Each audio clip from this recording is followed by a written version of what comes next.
तस्वीरें आप देख रहे हैं महाराष्ट्र के ठाणे से सीधी तस्वीरें हैं और महाराष्ट्र में सियासी हलचल के बीच जो प्रेस कॉन्फ्रेंस है एकनाथ शिंदे इस प्रेस कॉन्फ्रेंस को अब से कुछ ही देर में संबोधित करने वाले हैं। सभी की निगाहें इस पर बनी हुई है क्योंकि सवाल आखिर कौन होगा महाराष्ट्र का अगला मुख्यमंत्री और देवेंद्र फडणवीस का नाम इस रेस में सबसे आगे। ऐसे में शिवसेना प्रमुख एकनाथ शिंदे की प्रेस वार्ता फर्स्ट इंडिया पर आप सीधी अब से कुछ ही क्षणों में उन्हें सुन पाएंगे। महायुति की प्रचंड जीत के बाद एकनाथ शिंदे की प्रेस वार्ता। महाराष्ट्र में जो सियासी घटनाक्रम चल रहा है, हालांकि मुख्यमंत्री के चेहरे पर कोई असमंजस नहीं है। पार्टी का गठबंधन का ये कहना है कि आपसी सहमति के आधार पर महाराष्ट्र की जनता के विकास के लिए जो भी कुछ पहिल्यांदा भेटतोय, त्यामुळे मी सर्वप्रथम महाराष्ट्रातल्या तमाम मतदारांना जनतेला मनापासून धन्यवाद पुन्हा एकदा देतो आणि पुन्हा त्यांचे आभार मानतो।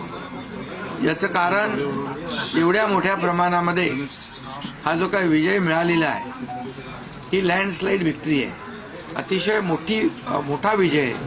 गेल्या अनेक वर्षात आपण जर पाहायला मिळाला नाही आणि तो यावेळेस आपण पाहतोय। त्यामुळे जे काही 2.5 वर्षामध्ये महायुतीने केलेलं जे काम आहे आणि महायुतीवर लोकांनी जो दाखवलेला विश्वास जो आहे, म्हणजे एकीकडे विकास कामं जी महाविकास आघाडीने थांबवलेली कामं आम्ही पुढे नेली। आज त्याची प्रतिबिंब आपण पाहतोय। अनेक प्रकल्प सुरू झाले, त्याच्या डीपमध्ये मी जात नाही।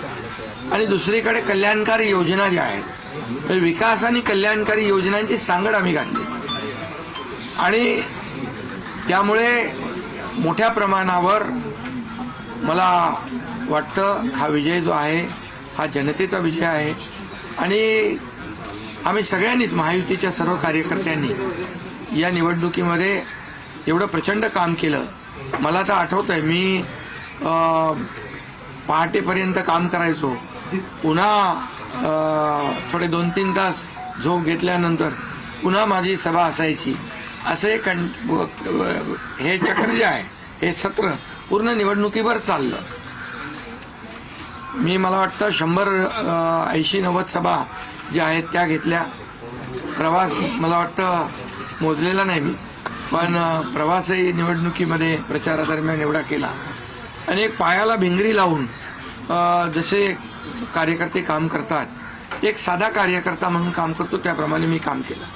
मी कालही कार्यकर्ता म्हणून काम करत होतो, आजही कार्यकर्ता म्हणून आणि उद्याही कार्यकर्ता म्हणून काम करतो। तर मी स्वतःला एक मुख्यमंत्री म्हणून कधीच समजलो नाही।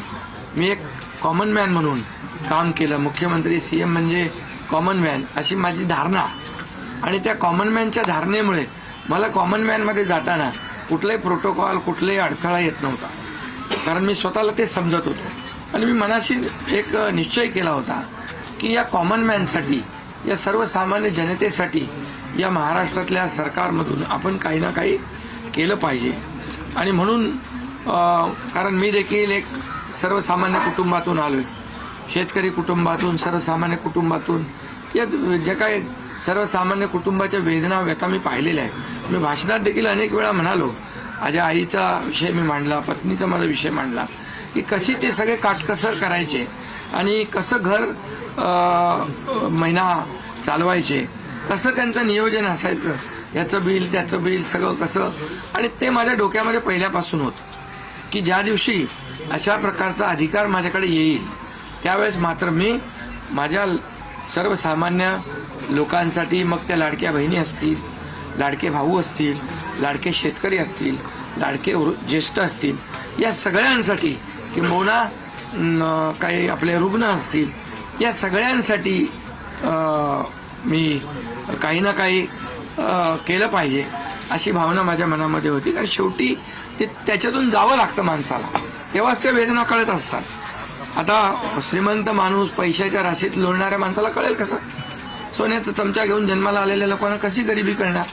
मग गरीब परिवारातून आल्यामुळे या सगळ्या गोष्टी ज्या आहेत या वेदना मला समजत होत्या आणि बरोबर तेच मी या वेळेस केलं। आणि महायुती सरकारच्या माध्यमातून मग आम्ही लाडक्या बहिणींसाठी, लाडक्या शेतकऱ्यांसाठी, लाडक्या भावासाठी आणि इतर सर्व घटकांसाठी आम्ही सर्व इको सिस्टीम तयार झाली असं म्हटलं तर वावगं ठरणार नाही. म्हणजे परिवारातल्या प्रत्येक सदस्याला काही ना काही सरकारच्या वतीने देण्याचा प्रयत्न केला. काय लोक म्हणतात, काय आहे तुम्ही वाटताय काय, म्हणजे सरकारचं काय काम असतं? सर्वसामान्य कुटुंबातल्या सर्वसामान्य माणसाला सरकार म्हणून काहीतरी आधार मिळाला पाहिजे ही भावना असते आणि मग ती मी पूर्ण केली. आणि म्हणून या 2.5 वर्षाच्या काळामध्ये मला समाधान आहे. मी खूप आनंदी आणि खुश आहे की या काळामध्ये आम्ही बाळासाहेबांचे विचार घेऊन पुढे गेलो. आनंद दिघे साहेबांची शिकवण आमच्या गाठीशी होती आणि केंद्रातून आदरणीय प्रधानमंत्री मोदी साहेबांचं आणि अमित शहा साहेबांचं पूर्ण पाठबळ आम्हाला होतं. कारण मला आठवत आहे जेव्हा आम्ही सरकार बदललं, उठाव केला, त्यावेळेस आम्हाला म्हटलं होतं आम्ही चट्टान की तरह आपके पीछे खडे. आणि मला आठवत आहे की 2.5 वर्ष त्यांनी पूर्ण ताकदीने मागे उभे राहिले. माझ्यासारख्या सर्वसामान्य कार्यकर्त्यावर विश्वास ठेवला. 2.5 वर्ष त्यांनी मला मुख्यमंत्री म्हणजे सुरुवातीला जी मुख्यमंत्री पदाची जबाबदारी दिली ते दिवस मला आठवत आहेत. आणि त्या प्रत्येक दिवसाचा, प्रत्येक क्षणाचा वापर आम्ही राज्यातल्या जनतेच्या हिताकरता केला. आणि म्हणून मी मोदी साहेबांना, अमित शहा साहेबांना देखील खूप धन्यवाद देईन की त्यांनी पाठबळ दिलं आणि योजनांना देखील मदत केली, निधी दिला. अनेक वेळा ते आले आणि या सर्व 2.5 वर्षाच्या काळामध्ये राज्याचा जो काही प्रगतीचा वेग आहे तो वाढण्याचं कारण एवढंच की राज्य आणि केंद्र सरकार एक विचाराची सरकार जेव्हा असतात, समविचारी सरकार असतात, त्यावेळेस मात्र राज्याचा वेग प्रगतीचा अतिशय गतिमान होतो. आणि म्हणून हे सगळं जे आपण 2.5 वर्षाच्या कारकिर्दीमध्ये मी खूप समाधानी आहे. आणि मी आपल्याला सांगू इच्छितो की मी काय त्या डिटेलमध्ये जाणार नाही, परंतु आम्ही घेतलेले निर्णय जे आहेत हे ऐतिहासिक निर्णय आहेत. आतापर्यंतच्या इतिहासामध्ये कधीही कुठल्याही सरकारने एवढे निर्णय घेतले नव्हते. त्याचे साक्षीदार तुम्ही पण आहात. पत्रकारांचे पण विषय असतील तेही आम्ही सोडवले, सगळ्यांचे सोडवले विषय, कोणाचे ठेवले नाही. आणि जे महाविकास आघाडीच्या काळामध्ये शेतकऱ्यांचे प्रश्न, सिंचनाचे प्रश्न, जे सिंचनाचे मान्यता, ज्या 4 मान्यता मिळायच्या आहेत, दादा भुसे मंत्री आहेत हे, आणि आमच्या काळात 124 सिंचन प्रकल्पांना मान्यता, सुप्रमा. त्यामुळे हे जे काय आहे आज मी पाहतोय की प्रचंड असं या राज्याच्या प्रगतीचा वेग. आणि लोक म्हणतात काय काय सगळे सांगतात राज्य कुठे गेले. राज्य 1 नंबरला नेण्याचं आम्ही काम केलंय. कारण मला आठवत आहे की जेव्हा अगोदरचं आमचं महायुतीचं सरकार होतं, देवेंद्रजी मुख्यमंत्री होते, तेव्हा राज्य पुढे होतं आणि गेल्या 2.5 वर्षामध्ये, मागच्या 2.5 वर्षात आमच्या राज्य 3ऱ्या नंबरला गेलं. आम्ही आल्या 6 महिन्यामध्ये पुन्हा 1ल्या नंबरला आणलं. याचं आम्हाला समाधान आहे. आणि म्हणून मी आपल्याला एवढंच सांगेन की या राज्यामध्ये जे 2.5 वर्षामध्ये एक जे म्हणजे मी म्हणेन या निवडणुकीत जी मतांचा वर्षाव झाला, तो वर्षाव हा केवळ आणि केवळ जे आम्ही काम केलं, जे आम्ही निर्णय घेतले आणि जी आम्ही सकारात्मकता दाखवली यामुळे झालेला आहे सगळं. आणि म्हणून लाडकी बहिणींचा लाडका भाऊ ही ओळख माझी निर्माण झाली, सक्का लाडका भाऊ. आता बाकी ज्यांनी विरोध केला ते सावत्र भाऊ झाले, पण मी सांगितलं सावत्र भावांना तुम्ही लक्षात ठेवा बरोबर. आणि ते बरोबर बहिणींनी लक्षात ठेवलं आणि पूर्णपणे लाडक्या भावाची एक ओळख निर्माण झाली. ती ओळख मला सर्व पदांपेक्षा मला मोठी वाटते. ही जी नवीन ओळख निर्माण झाली कोट्यावधी लाडक्या बहिणींची. आणि त्यामुळे मी आपल्याला एवढंच सांगेन की मी समाधानी आहे आणि या 2.5 वर्षाच्या कारकिर्दीमध्ये झालेल्या कामांवर. आणि मग आता तुम्ही काय सांगत होते, कुठे गेले, कुठे बसले? नाही, प्रश्न तुम्ही नंतर विचारा. तुम्ही आज कुठे बसले, कुठे थांबले, कुठे म्हणजे काय नाराज झाले? आम्ही असे नाराज होऊन रडणारे नाही रे, आम्ही लढणारे लोक आहोत, लढून काम करणारे लोक आहोत. समजलं की नाही? त्यामुळे मी स्वतः तुम्हाला सांगतो, हे जे काही एवढी विक्ट्री झाली, एवढा मोठा विजय मिळाला, हा विजय जो आहे आतापर्यंतच्या विजयामध्ये ऐतिहासिक त्याची गणना होते. आणि याच्यामध्ये ऐतिहासिक गणना होण्याचं कारण एवढं की जीव तोडून मेहनत केली, जीव तोडून निर्णय घेतले आणि जीव तोडून लोकांमध्ये आम्ही गेलो, घरी बसलो नाही, लोकांमध्ये जाणारं हे सरकार आहे. मी असे दोन्ही उपमुख्यमंत्री असतील, आम्ही जे काही केलं काम, ते काम केलं, मनापासून केलं. आणि मी सांगतो तुम्हाला, माझ्या शरीरात रक्ताचा शेवटचा थेंब असेपर्यंत मी जे काम करेन ते या महाराष्ट्रातल्या जनतेसाठीच करेन. आणि दुसरी गोष्ट, या ठिकाणी मला काय मिळालं यापेक्षा महाराष्ट्रातल्या जनतेला काय मिळालं, महाराष्ट्रातल्या जनतेच्या जीवनामध्ये काय सुख मिळालं, काय आम्ही आज देऊ शकलो आनंद, हा आमचा उद्देश होता. आणि आज मला आनंद आहे, लाडक्या बहिणी, लाडके भाऊ लागले अप्रेंटिसशिपमध्ये, 6,000, 8,000, 10,000 रुपये त्यांना महिन्याला मिळायला लागले, वयोश्री योजनेतून मिळायला लागले, सगळ्या योजना आहेत. आज लाडक्या बहिणी सांगतात आम्हाला औषधाचे पैसे, आम्हाला मुलांच्या फीचे पैसे. काही लोकांनी तर छोटा मोठा व्यवसाय केलाय चालू, आणि हे पैसे पुन्हा मार्केटमध्ये अर्थव्यवस्थेला चालना देण्यासाठी येत आहेत. आणि म्हणून गेल्या 2.5 वर्षामध्ये मी सांगतो की जे प्रेम मिळालं जनतेचं, आणि एक आपल्यातला, त्यांना वाटतं आपल्यातला मुख्यमंत्री आहे, हा आपल्या घरातला परिवारातला मुख्यमंत्री आहे. कारण मी कधी त्यांना अंतर दिलं नाही, कधी त्यांना माझं निवासस्थान असू द्या, ऑफिस असू द्या, मंत्रालय असू द्या, कुठंही मला भेटल्यानंतर मी त्यांना अटेंड केलं, प्रत्येकाला भेटलो, मी प्रत्येकाशी बोललो. हा जनतेतला मुख्यमंत्री म्हणून एक जी काही ओळख निर्माण झाली, ही त्याला फार नशीब लागतं. आणि म्हणून आज लोकप्रियतेमध्ये पण तुम्हीच सगळ्यांनी अंदाज काढले, सगळे लोकप्रिय मुख्यमंत्री का काय, ते सगळं ते काय, मी काय लोकप्रियता मिळवण्यासाठी काही काम केलेलं नाही, का माझं मोजमाप व्हावं म्हणून मी काय काम केलेलं नाही. मी काम केलं त्या महाराष्ट्रातल्या जनतेच्या जीवनामध्ये सरकार म्हणून आम्ही काय देऊ शकतो ते आम्ही देण्याचा प्रयत्न केला. आणि मी पुन्हा एकदा सांगतो की 2.5 वर्षाच्या काळात केंद्र सरकार पूर्ण भक्कमपणे जसं चट्टान की तरह उभं राहिलं, हे पुन्हा एकदा मी सांगतो. कारण शेवटी तुम्हाला राज्याला पुढे न्यायचं असेल तर केंद्राकडे मागावं लागतं, जावं लागतं, आपल्याला त्यांना आपले प्रस्ताव मांडावे लागतात. आणि म्हणून जवळपास 2-2.5 वर्षामध्ये लाखो कोटी रुपयाची निधी आम्ही केंद्राकडून मिळवला. आणि म्हणून मी आपल्याला सगळ्यांना या ठिकाणी धन्यवाद पण देईन, आणि आपल्याला हे सांगेन की जे काही आता सगळं या राज्यामध्ये असं वाटतंय की काय एवढी सगळी मेजॉरिटी आली, एवढं सगळं आलं, आणि मग हे कुठे थांबलंय, कुठं घोडा अडलंय, कुठे घोडा अडलं बिडलं नाही. मी तुम्हाला सांगतो, मी अगदी मन मोकळेपणाचा माणूस आहे, मोकळ्या मनाचा माणूस आहे.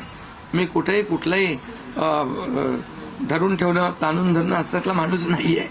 मी सांगितलं, माझ्या सगळ्या पदांपेक्षा सक्का लाडका भाऊ हे पद आहे. नवीन ओळख जी आहे ती एक नशिबाने मिळते, मोठी आहे. आणि म्हणून मी स्वतः काल आदरणीय प्रधानमंत्री मोदी साहेबांना मी फोन केला होता. मी त्यांना फोन करून सांगितलं की सरकार बनवताना, तुम्हाला निर्णय घेताना कुठलं काही असं अडचणीचं आहे किंवा अडचण आहे माझ्यामुळे किंवा आणखी कुणामुळे, हे कधी मनात आणू नका.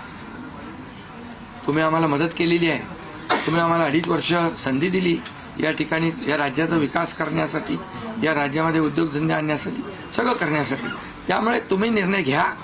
तुम्ही तुमचा निर्णय जो आहे तो निर्णय एक बाबा महायुतीचे म्हणजे प्रमुख म्हणून, की बाबा NDA, आमचे NDA, देशामध्ये NDA आणि महाराष्ट्रात महायुती, त्यामुळे तुम्ही घेतलेला निर्णय हा जसा भारतीय जनता पक्षासाठी असा जसा अंतिम असतो तसा आम्हालाही तो अंतिम आहे.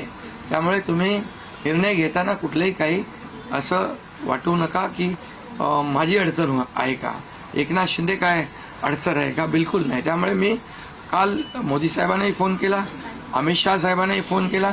माझ्या भावना त्यांना मी सांगितल्या की सरकार बनवताना माझा कुठलाही अडसर मनामध्ये ठेवू नका. तुम्ही जो निर्णय घ्यायचा तो तुम्ही निर्णय घ्या आणि तो निर्णय मला मान्य असेल. आणि त्यामुळे मी आज आपल्याला सांगू इच्छितो की कुठे गेला ते, आज आपल्याला मी सांगू इच्छितो एवढं काम आपण केलेलं आहे, एवढं आपण काम केलंय. त्यामुळे काम तर तुमच्या समोर आहे आणि काम करत राहणारा कार्यकर्ता आहे. त्यामुळे काम आपल्याला करायचं आहे. पुन्हा महायुती म्हणून ही महायुती मजबूत आहे. महायुती जेवढ्या मजबूतीने जिंकली आहे, आता आमची जबाबदारी वाढली आहे की महायुती म्हणून आपल्याला आता ज्या लोकांनी मॅन्डेट दिलेला आहे, मॅन्डेट दिलंय त्या मॅन्डेटचा आदर ठेवून आपल्याला आज जे आम्ही 2.5 वर्षात काम केलं त्यापेक्षा अतिशय गतिमानतेने आणखी आम्हाला निर्णय घ्यायचे आहेत. म्हणून मी आपल्याला एवढं सांगतो की जीवन में असली उड़ान अभी बाकी है, अभी तो नापी है सिर्फ मुट्ठी भर जमीन, अभी तो सारा आसमान बाकी है. त्यामुळे तुम्हाला मी सांगतो खूप काम आहे, खूप काम करायचं आहे आपल्याला. या राज्याला विकासाकडे न्यायचं आहे. राज्याला आपण देशामध्ये नंबर 1चं बनवलंय. आणखी आपण त्याच्यामध्ये जसं आपल्या देशाचं नाव आदरणीय मोदी साहेबांनी जगभरात रोशन केलंय. आज भारत देश आज आत्मनिर्भर, आत्मसन्मान सगळ्या गोष्टी काय त्याला म्हणतो आपण नाही. आणि ज्या पद्धतीने आपले रिलेशन इतर देशांच्या बरोबर डेव्हलप झालेले आहेत ते पाहता याचा फायदा महाराष्ट्राला नक्की होईल. महाराष्ट्राला त्याचा फायदा घेतला पाहिजे आणि म्हणून कुठलीही कोंडी आणि कुठलंही काही राहू नये म्हणून मी आज तुम्हाला बोलवलंय. आणि भारतीय जनता पक्ष वरिष्ठ नेतृत्व जो निर्णय घेतील मुख्यमंत्री बनवण्यासाठी, भारतीय जनता पक्षाचा महायुतीचा जो निर्णय मुख्यमंत्री बनवण्याचा घेतील त्याला पूर्णपणे शिवसेनेचं समर्थन आहे, शिवसेनेचा पूर्ण पाठिंबा आहे. भारतीय जनता पक्षाचा म्हणजे आज आमची बैठक होईल आणि त्यांच्या बैठकीमध्ये जे काही ठरेल ते मी कालच त्यांना सांगितलेलं आहे की जो निर्णय आपण घ्याल तो एकनाथ शिंदेला मान्य आहे, शिवसेनेला मान्य आहे. आणि त्यामुळे कुठलंही काही कोंडी, कुठलंही काही अडसर, कुठलं काही नाराजी, कुठलं काही हे सगळं काही नाही.